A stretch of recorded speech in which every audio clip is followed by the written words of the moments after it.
Olá, hoje a gente vai continuar o nosso programa de lives de educação comportamental com as mulheres da região de Picos para qualificá-las e transformá-las em multiplicadoras de informações, educadoras sociais na prevenção à violência contra a mulher. E hoje, a gente dando continuidade a essa sequência, é um projeto realizado pelo Grupo Brasileiro de Promoção da Cidadania, em parceria com o Movimento Bem Maior e o Instituto PHI. Esse projeto consiste em viajar às cidades da região de Picos para qualificar mulheres no identificar a violência cometida a elas e trabalhar a inclusão social e a denúncia junto aos órgãos competentes. Hoje, mais uma vez, nós vamos falar com a professora Joana Dark, que é uma das facilitadoras das atividades que esse projeto desenvolve na nossa macro-região. Nossa professora Joana Dark entrou, aguardando ela encaminhar o convite, para convidar ela para entrar. Ela acabou de mandar o convite, vou já aceitar. Aceitei o convite da professora Joana e nós vamos, como eu muito bem disse, esse projeto é um projeto que visa empoderar mulheres, qualificá-las para, no cotidiano, elas identificar a violência acometida, sensibilizá-las e orientá-las a denunciar, a buscar os direitos da promoção, da inclusão e da punição da violência cometida contra nós mulheres. A professora Joana já está aí na tela, aparecendo, e nós vamos, hoje eu vou passar, assim, eu estou fazendo essa introdução porque eu já vou passar para ela, e ela vai se apresentar e já dar início às falas para a gente não ter os problemas técnicos que a gente sempre tem de programa ao vivo, né? Então, a gente, hoje a professora Joana ela vai falar das fases da prevenção à violência contra a mulher. Ela vai falar de todas as fases que precisam ter para prevenir essa violência, para não permitir que ela chegue até ao feminicídio. Então, professora Joana, se apresente e dê início à sua fala. Bom dia. Olá, Giovana. Então, estamos aqui fazendo a nossa segunda live, né, continuando o nosso projeto, né, com a educação vamos vencer a misoginia, o sexismo e o feminicídio. Hoje nós vamos falar das 3 fases da violência contra a mulher. Então, inicialmente, eu queria começar falando de um ciclo vicioso que geralmente acontece principalmente em relacionamentos, que muitas vezes é errado e a pessoa não vê. O que acontece? O casal simplesmente ele começa aquele amor todo, né? Aí de repente, quando está mais com aquele tempo, começa então o quê? Começa uma discussão, começa uma pequena agressão, uma agressão verbal, muitas vezes uma atitude mais dura, como não deixar sair, como rasgar uma roupa, quebrar um celular. Isso tudo já vai fazendo parte de um ciclo inicial de violência que não é percebido. Então, ela vai aumentando essa violência e aí depois o que acontece? Muitas vezes acontece uma primeira briga, aí o casal se separa. Mas há o quê? A reconciliação. Na reconciliação vem o que? A lua de mel, vem os presentes e a gente vai começando a pensar. Isso vai tudo normalizar. Foi uma má fase, mas a gente está amadurecendo e tudo. Só que aí se encaminha para um processo de violência maior. Por quê? Porque a mulher ela se fecha na vergonha, né, de dizer para os parentes o que está acontecendo. Muitas vezes o companheiro a separa de suas amizades, o que faz com que ela fique isolada, né? E nesse isolamento, sem ter mais os amigos de confiança, ela não vê se ligando para uma pessoa, mesmo que seja mais distante, para falar do que está acontecendo. Né? E então, muitas vezes por medo do companheiro, muitas vezes por vergonha da sociedade, vergonha da família, porque a violência ela acontece em todas as camadas sociais e a gente não percebe isso. Então, às vezes a violência está mais próximo do que a gente percebe. Às vezes é uma vizinha, às vezes é uma colega de trabalho. Muitas vezes ela pensa assim, por exemplo, sou professora, mas como é que eu vou dizer que uma professora não tem a coragem de denunciar? Mas acontece, por quê? Porque a gente não sabe como está a fragilidade daquela pessoa, né? Porque ela está isolada, ela já vai estar meio perdida em seus pensamentos, né? E já vai estar necessitando de um acompanhamento, né? Para que justamente essa violência não se torne maior. Mas mesmo assim, muitas vezes os anos vão passando e ela naquele intuito, não, só aconteceu uma vez, só aconteceu 2 vezes, vai passar, não, é só uma vez no ano. Mas continua vivendo.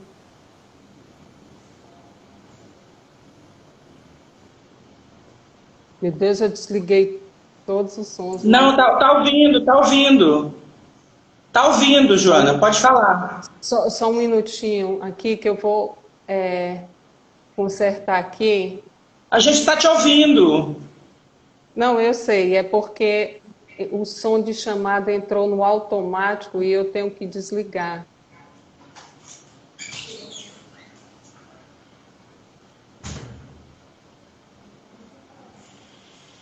Ele travou. Se acontecer novamente, eu vou tentar interromper.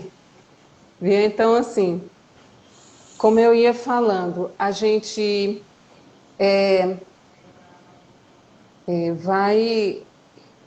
as pessoas vão notando que a violência vai continuando, mas mesmo de forma informal, a gente não percebe a gravidade. A gente não analisa as atitudes, muitas vezes, do companheiro, e principalmente a vergonha social.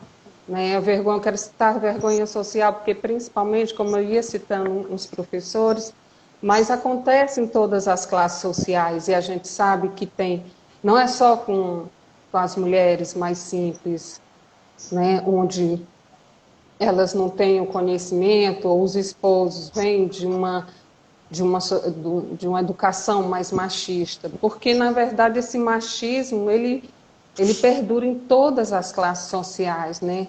O que o homem é capaz de fazer, como ele foi educado, né? É educado que ele manda em tudo, que a mulher tem que obedecer tudo, e muitas vezes a gente acha que isso passou, não, estamos no século XXI, porém não.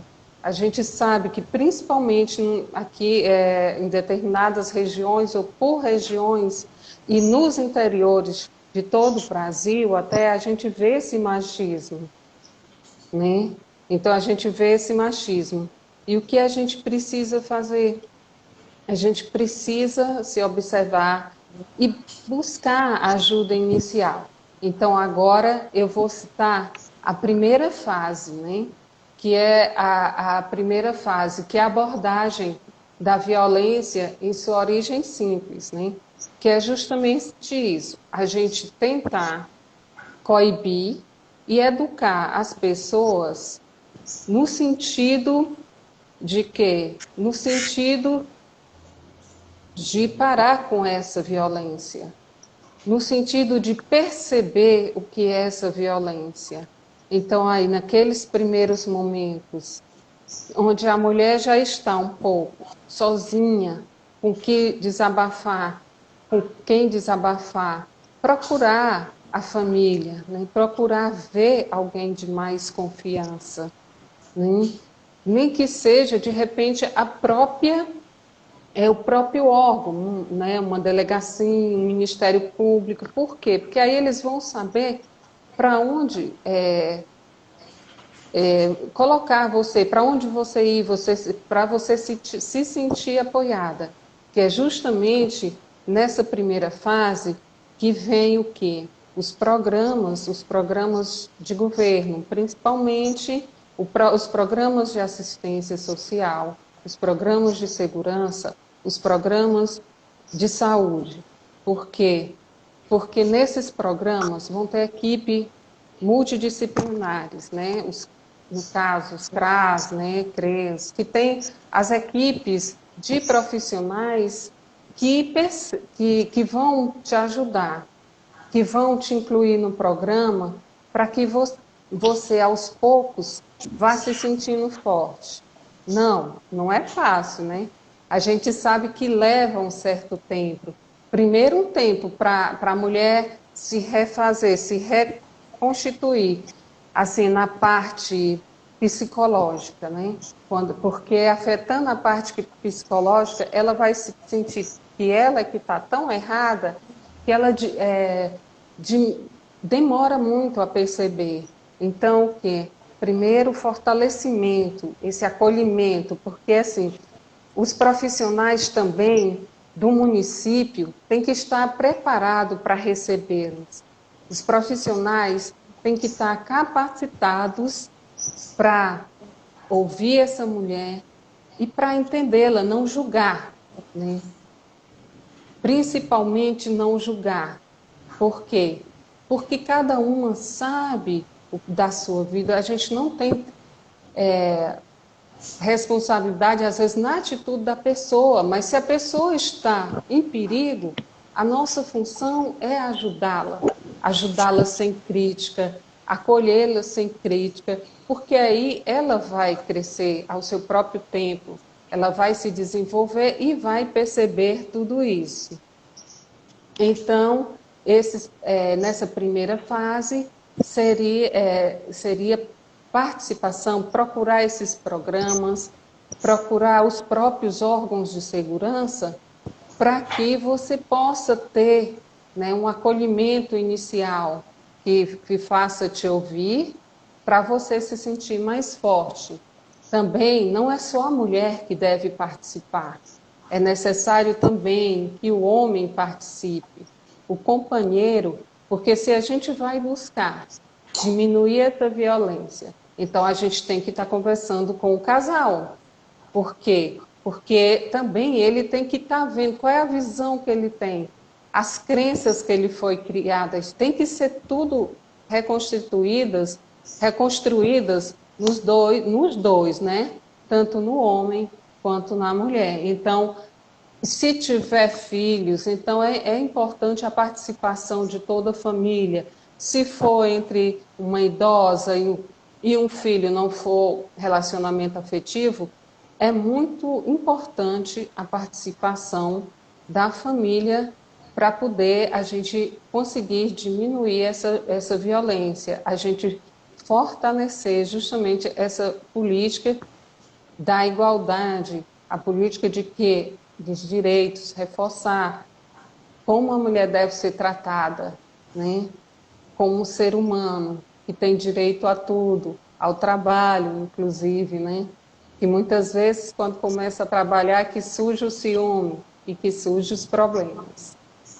E aí, então, a gente passa para uma segunda fase, que já é a fase de intimidar, de intimidação desses agressores, né?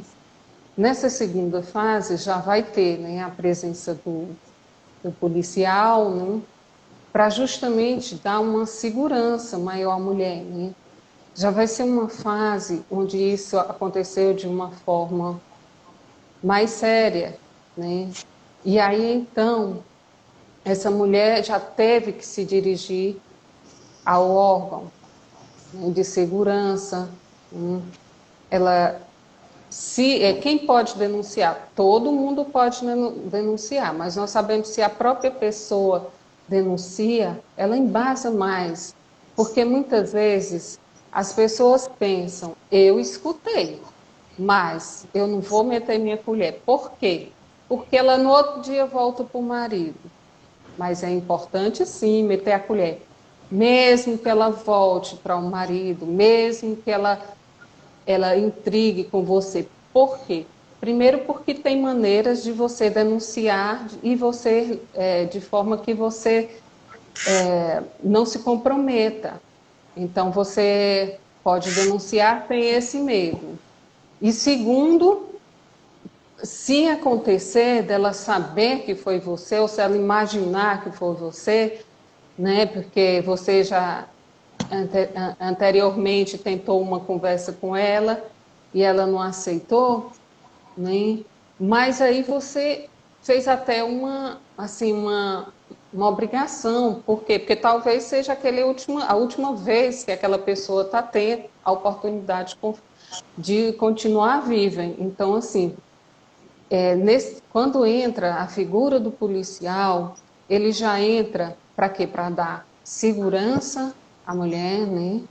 Ele entra para acompanhá-la, né, no posto de saúde, se for o caso, levar a um hospital, né, de acordo com os encaminhamentos de cada processo, né, do que tenha acontecido, de qual tipo de violência que aquela mulher tenha sofrido.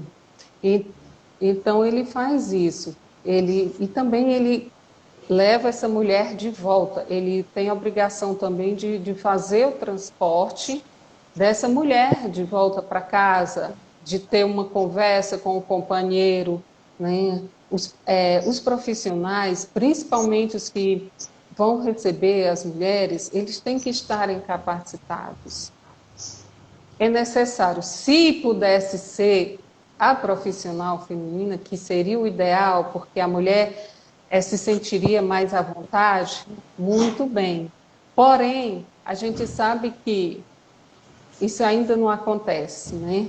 A gente sabe que tem cidade que mal tem uma delegacia, que mal tem um policial, que é para resolver tudo, que tem, né, são muitas funções, e às vezes né, briga de mulher não. Mas a culpa foi dela, o marido sabe, ou ela sabe que o marido não gosta que ela saia para trabalhar ou para falar com um amigo. Então ela procurou, e com isso, essa mulher, ela eles acham assim, não, perdeu a importância, porque ela foi agredida, porque deu motivo, mas isso não existe, né? A gente sabe que não, mas a gente tem que, principalmente, mostrar essas pessoas, né, sensibilizá-las através da capacitação, a gente tentar a implementação dessas políticas públicas justamente por isso, né? Porque a gente sabe que, além da lei ser uma lei muito nova, a Lei Maria da Penha, né, que é que defende a mulher, a Lei 11.340, ela é uma lei que vai fazer 14 anos. Ainda não tem implementado na maioria das cidades, no estado, que nós temos uma delegacia para a mulher, aqui no nosso caso, né? Então, a batalha de diminuir a violência vem através da informação, através da capacitação desses profissionais, justamente para que cada um ele passe a ser um multiplicador justamente para isso. O que tem no meu município? O que tem em defesa da mulher? Ela conta com uma ONG, ele conta com uma delegacia, mas na delegacia só tem homem. Essa mulher muitas vezes jamais vai acontecer, né? Ela de denunciar, essa mulher jamais vai chegar a fazer essa denúncia. E a gente sente isso. São coisas que a gente vai vendo que acontece no nosso país, principalmente no nosso aqui, no nosso estado, na nossa região, nas regiões vizinhas, né? E a gente tem que entrar para essa batalha, porque a mulher, se nessa fase, ela precisa, né, como não vai ter a justiça, como não vai ter ainda uma sede de delegacia da própria mulher, como essas outras delegacias podem estar implantando esse serviço, né? Então, as mulheres têm que se organizar para ver. Eu tenho direito na lei. Na lei me diz que eu tenho o direito de ser atendida. Porém, como eu vou levar essa mulher em segurança até a delegacia, né? Porque muitas vezes ela não vai justamente porque fica todo mundo sabendo, né? Fica todo mundo falando, e aí ela se sente acuada naquele cantinho, sem coragem, né, de estar denunciando. Aí ela volta para sua casa, aí ela chega, leva outra surra. Polícia, você foi me denunciar? Então são esses aparatos todos que a gente tem que se preparar para ter, né? A lei, ela é muito clara.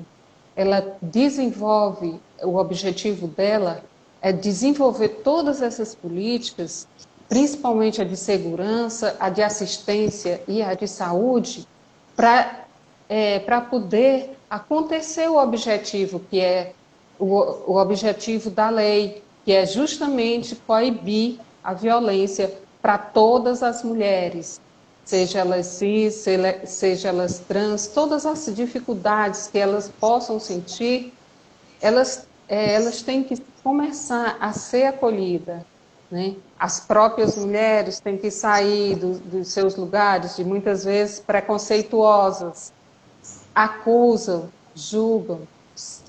Muitas vezes, as mulheres são as machistas. Na hora que vem, a pessoa ela já traduz naquele meio social que ela convive, aí ela acha que não, aconteceu porque fulano mereceu, isso não é justo, né? Então a gente tem que começar a pensar fora da caixa, como muitas vezes é dito, né? Esse pensar fora da caixa acontece muitas vezes não só no lado profissional, o pessoal usa muito essa expressão no lado profissional, mas vem da educação própria, do crescimento próprio do ser humano, né? De querer uma sociedade justa, de querer uma sociedade não violenta, né? De querer que as mulheres elas tenham os direitos, todos os direitos, como os direitos, né, de todas as pessoas, que o direito a gente sabe quem tem, mas, porém, né, na realidade, não acontece muito, né, não acontece muito essa coisa da preservação do próprio direito das mulheres. Então, a gente vai para a terceira, né, terceira e última fase, que são as fases que são impostas, as punições impostas pelas autoridades, né? Nesse caso, né, o juiz ele vai falar as medidas que podem vir através do Ministério Público, mas ele pode vir através da própria ofendida, né, que vão ser as medidas protetivas de urgências, né? E que são várias medidas de protetivas de urgência, e elas se dividem nas que nas que obrigam o agressor e nas que protegem a vítima. Essas medidas que obrigam o agressor, principalmente o porte de armas, né? A questão do homem ter uma arma em casa, muitas vezes é usada contra a própria mulher. Talvez a mulher, às vezes, talvez numa discussão, ela pode ter um impulso, nem perdeu a cabeça, tentar pegar uma arma, só que ela não, muitas vezes ela não sabe manusear, não sabe usar, ela vai tentar ameaçá-lo e muitas vezes essa ameaça vira, né, para que ela seja a vítima. Então, assim, a gente tem que ter muito cuidado com a questão de ter arma em casa, principalmente no caso de casais, né, que a gente sabe que são mais violentos, né, da figura, para que não aconteça essas violências, não aconteçam acidentes com os filhos, e então, para que evite, né, uma violência maior, o juiz ele toma essa medida de tirar o porte de arma. A gente fala também no afastamento do homem, né, da residência.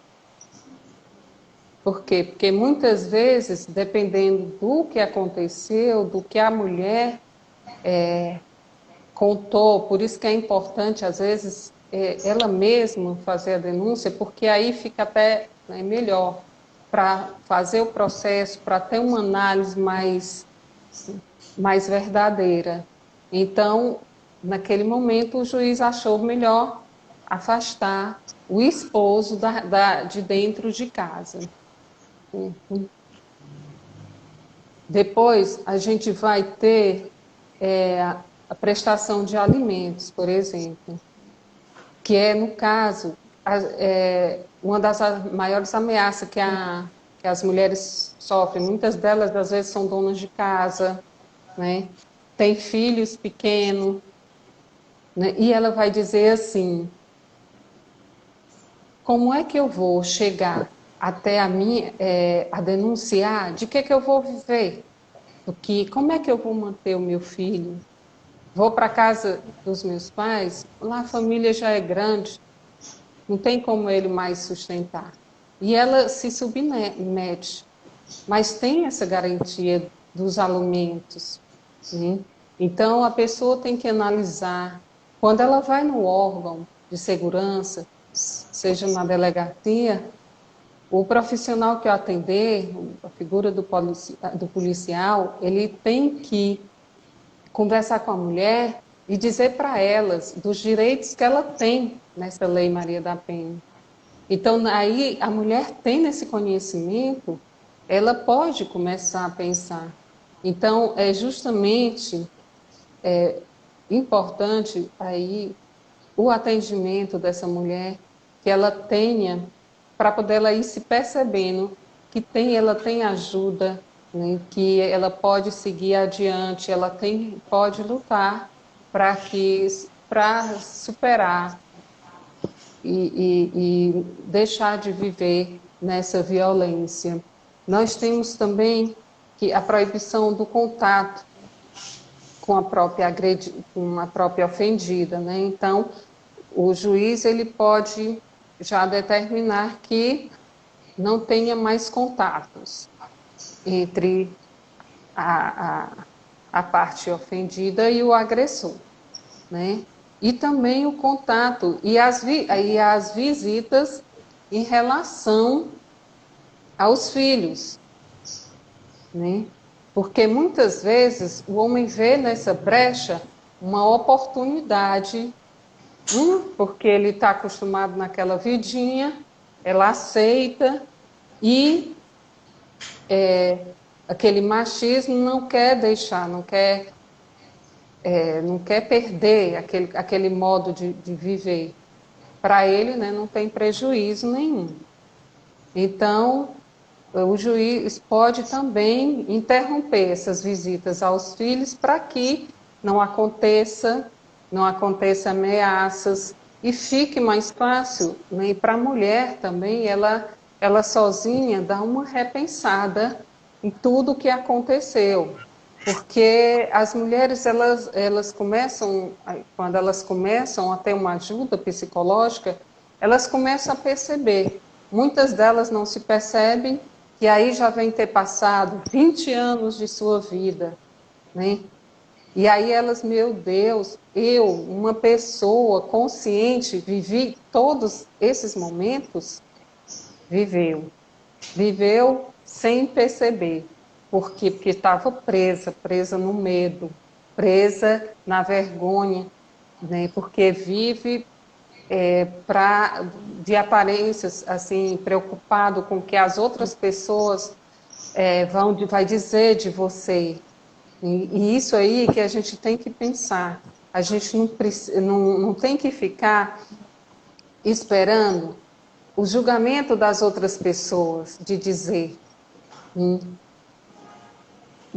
aquela ali é culpada, aquela não, ou analisando, não, eu vou viver nesse casamento porque melhor com ele, né, pior sem ele. Então, são todas essas questões que começam a ser percebidas pela mulher.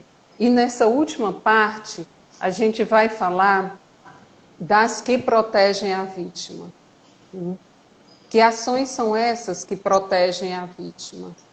São ações, por exemplo, que podem delegar que ela possa viver, por exemplo, sendo atendida num programa, passar para ir morar num abrigo, é necessário. Muitas vezes vai precisar sair daquela cidade, como pode ser feito? Eu tenho um parente lá em São Paulo, mas eu não tenho como uma passagem para lá, eu não tenho como ajeitar meus filhos. Como a assistência social vai poder te ajudar nesse momento? Né? Em que programa você se engaja? E aí entra a parceria da segurança, né? com os programas, com as políticas públicas de assistência. Então, tem-se um abrigo para ir, faz necessidade de ter, de ir para esse abrigo, ela pode retornar à casa, por exemplo, como houve o afastamento do agressor da casa, ela pode retornar, né? É uma segunda medida protetiva, ela retorna para o seu domicílio, mas nesse retorno tem que ser baseado na segurança dela, para que garantir a saúde dela física, né? A saúde psicológica, tem que ser analisado toda essa ambientação. Então, a gente tem que analisar justamente isso, essa vivência do que a mulher passa, indo atrás de conhecimentos, conhecendo a lei, certo? A mulher, ela também pode ter o afastamento sem prejuízo relativos à guarda dos filhos e à pensão de alimentos. É muito importante isso. Foi necessário o afastamento, a mulher tem direito aos alimentos, né? A guarda dos filhos. Muitas vezes o pai agride, diz que a mulher não presta, tira os filhos da mulher, né, que justamente isso vai deixar ela muito mais frágil, porque muitas mulheres vivem em função dos filhos, né? Nós que somos mães, nós sabemos que filhos é tudo, e então a gente já pensa assim, né? Ter retirado a coisa mais importante da sua vida. Então, é uma das ameaças que o homem faz, é uma das fragilidades que a mulher tem. Então, saber que a mulher tem direito a essa guarda dos filhos, saber que ela tem direito, né, a essa pensão, dá uma segurança maior. Então é isso. A mulher, ela tem que ter essa consciência, tem que ser repassada para ela, né, que a gente pode chegar até elas no interior e dizer, olha, como é que as pessoas simples, que não têm essa instrução, a gente poder ajudá-las. Como também, às vezes até a gente fala em instrução, a gente fala em condição financeira, mas a gente sabe muitas vezes que mesmo a que tem a condição financeira, ela não consegue, muitas vezes, ver isso. Às vezes ela trabalha, né? Ela é autônoma, ela não depende do seu marido, mas na hora que faz uma ameaça ao filho, ela se fragiliza, né? Aí então vai dizer o que? Vou dizer para a sua família que quem quer a separação é você. Vou dizer que é errado é você, que não sei o quê. Então todos esses processos que vai acontecendo, vai minando a confiança da mulher. Sempre. E a mulher fica frágil. Só um pouquinho, Joana. Eu queria te aproveitar, porque eu estou vendo os comentários aqui, aí eu queria te fazer só essa pergunta que eu vou te fazer. Uma única pergunta que eu acho interessante responder, porque eu vi várias pessoas fazer perguntas diferentes, fazer perguntas e que todas amarram nessa mesma que eu vou te fazer aqui. Porque já existem várias decisões jurídicas de juízes Brasil afora, nesse sentido. As pessoas estão perguntando quando a violência é o contrário, da mulher para o homem, porque existe, a gente sabe que existe, se a Lei Maria da Penha os abona, porque na verdade eu já vi algumas decisões de juiz, aí as pessoas estão te perguntando aqui quando a violência é ao contrário. Quando a violência é o contrário, como você diz, na lei ainda não está, né? Porém, já aconteceram algumas determinações em que foram colocados também a defesa do homem. Ainda é uma decisão, né, de jurisprudência, mas que pode ser utilizado sim, né, dependendo do caso e da análise. No caso, então, quem vai analisar, né, seria o advogado. A pessoa tem direito a esse advogado na defensoria e ele faz a análise do caso. Então, essa questão da Lei Maria da Penha, a gente tem que observar também que, às vezes, é o contrário, pode ser, né, da mulher para o homem, mas como não está dito em lei, mas já tem ações acontecidas de jurisprudências, de outras declarações de juízes que já estão acontecendo. E, no caso também, às vezes a gente vê de pessoas, de parentes próximos, né? De filho contra pai, né? Principalmente nós tivemos esses dias, os Dias Internacionais dos Idosos, e inclusive a gente sabe que muitos idosos sofrem violência e a maioria são o quê? São as mulheres idosas, por ser mais frágeis, né? Por dependerem talvez mais, por acreditarem que dependem daquela pessoa. Então, assim, a gente observa que também vai haver casos, independente da idade, porque vai entrar o Estatuto do Idoso, no caso, mas dependendo do caso ou não, ela é acrescentada ou não à Lei Maria da Penha. Porque, né, como a Lei Maria da Penha defende as mulheres em todas as faixas etárias, mas temos os estatutos do idoso, nós temos o Estatuto da Criança e Adolescente e por aí vai. Então, assim, já tem essa abertura que já tem essa abertura para as pessoas procurarem, né, o Ministério Público, para procurar a Defensoria, fazer uma primeira conversa informativa e daí formalizar ou não o processo de acordo com o caso. Arrasou, Joana. Nós já estamos com 40 minutos de lives, então veja se você conclua para a gente poder já encaminhar para o final, senão a gente fica sem assunto para as próximas. Não, então só vou falar que finalizou em relação a isso, são mais a separação de corpos aí, né, que ele já pode também pedir nas medidas protetivas de urgência para justamente, caso não aconteça o feminicídio, né?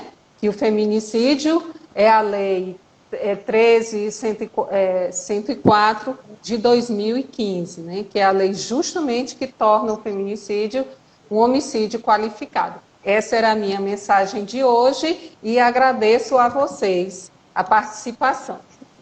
Joana, nós estamos com pessoas aqui de várias cidades e vários comentários maravilhosos. Você viu que a nossa internet hoje foi maravilhosa, ela foi muito boa com a gente, graças a que eu falo para as pessoas que nós moramos no interior do Brasil. Um dia a internet está boa, outro dia ela está ruim, ela é de veneta. Às vezes ela vem boazinha com a gente, mas tem dia que ela está horrível, que a gente não consegue. Às vezes a gente não consegue nem fazer ligação de operadora de celular. Aí eu falo para as pessoas não acreditam, mas nós estamos. Isso é um problema não só de Picos, é um problema do Brasil, mas que quando chega às vezes para nós no interior, que nós moramos no interior do Brasil, ele é maior. Então eu quero te agradecer muito. Eu acho que hoje foi uma live bem produtiva, bem ensinadora. E eu vi que as pessoas interagiram bastante aqui, vários comentários importantes. Isso quer dizer que a gente conseguiu alcançar o nosso objetivo.